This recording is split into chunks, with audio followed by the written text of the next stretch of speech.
Hello there. Today I'm taking a look at a 2021 vintage Premier Cru Chablis from a producer called William Fevre, Domaine William Fevre. This is their Premier Cru Vaillons.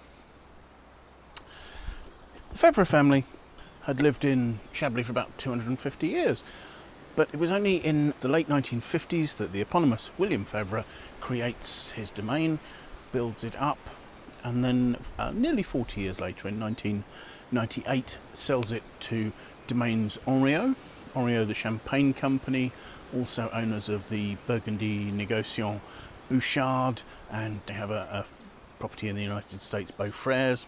So a large group, and one with a portfolio of high quality wines, into which this fitted really quite nicely. Vaillons itself is a relatively large Premier Cru. It's over 100 hectares. Vaillons lies south-southwest of the town of Chablis itself, on the opposite bank of the Seine River, and its slopes have a southeasterly exposure. The Premier Cru is in fact divided into 8 different climats, each of which can give its own name to the wine, but many are produced simply under the Vaillons label. Fevre own, I think it's 3.65 hectares of the Grand Cru in 4 of the different climats. So they have vines in Vaillons, they have vines in Champagne, they have vines in Melinots and in Rancières, but they choose to produce these all as Vaillons. The soils here in Vaillons tend to have slightly more limestone than clay, and they have a hard Portlandian limestone subsoil, and that tends to give the wine more of a sort of a floral expression, slightly lighter bodied, making it a more sort of delicate, elegant, lighter style of Chablis. 2021, interesting vintage. I think the producers felt it wasn't going to be particularly successful coming after 2020, which had been a warmer, riper vintage. In fact, 2021 is thought by some commentators to be producing quite classically styled Chablis in quite elegant and sort of nervous sort of styles, with good acidity, fabulous freshness, and wines that actually express individual terroirs really quite well. As far as winemaking is concerned, Fevre famously used to use a portion of new oak on his Chablis, which was unusual.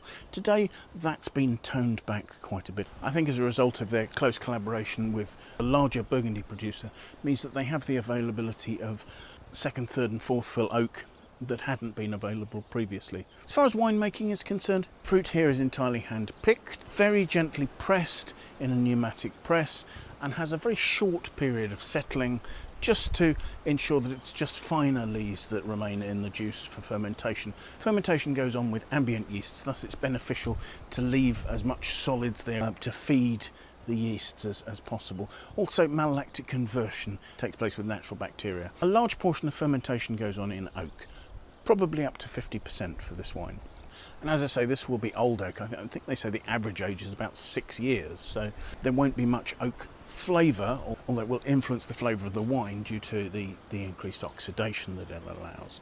The balance of the wine ferments in small stainless steel tanks, and the wine is aged in those vessels, the oak and the stainless steel, for somewhere in the region of 13 to 14 months, with the first 6 months of that going on with the lees left in suspension, and then subsequently with the wine being racked off that and being moved into tank for the final few months of aging.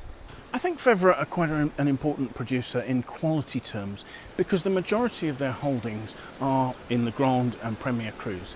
They have somewhere in the region of 50 hectares of vines, and of those 17 are Grand Cru, with another 13 being Premier Cru. So that gives them quite a high proportion of premium wines. So I think making them quite an influential producer. So let's see what we make of this. First thing to say is it's a pale yellow colour. It's not particularly deep or dark. The wine only has 12.5% alcohol, but it is sort of seeming to throw some tears on the side of the glass there. Let's see what we make of the aroma, shall we?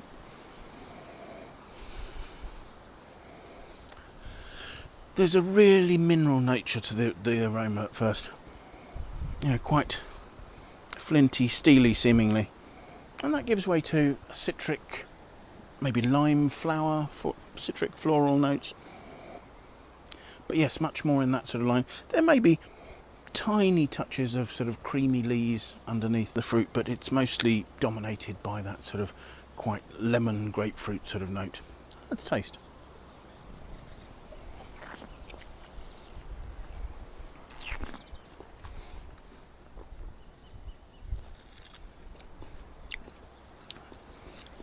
Gosh, the acidity is incredibly tart. I would actually say searing.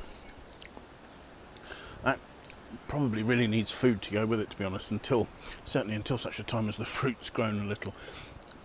I would suspect that not all of that wine's gone through malolactic conversion, because there really is a sharpness to the acidity.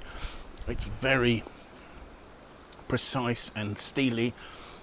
There's a lemony note behind it, and then actually, as it calms down a bit, there is a sort of a creamy, maybe slightly yogurty note across the mid-palate.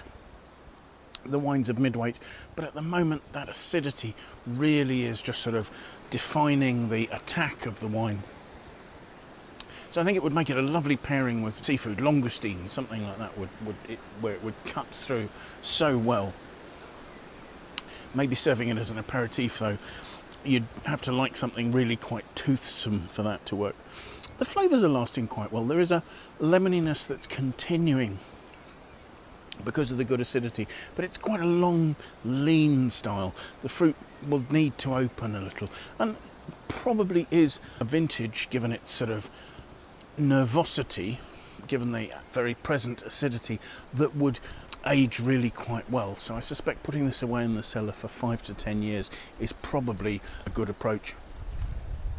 Just to let it calm down and let the acidity not necessarily become tamer, but come into balance as the fruit opens a little more and starts to show more of those creamy notes that are certainly there, and perhaps develop a little more sort of butterscotchy roundness. Yes, hope you found this interesting. Thank you very much for watching. That was William Fèvre's 2021 Vaillons Premier Cru Chablis. If you've enjoyed the tasting, do please like, share on YouTube. Do consider following our channel. Perhaps leave some comments if you have any views on this wine or others that you've tried recently.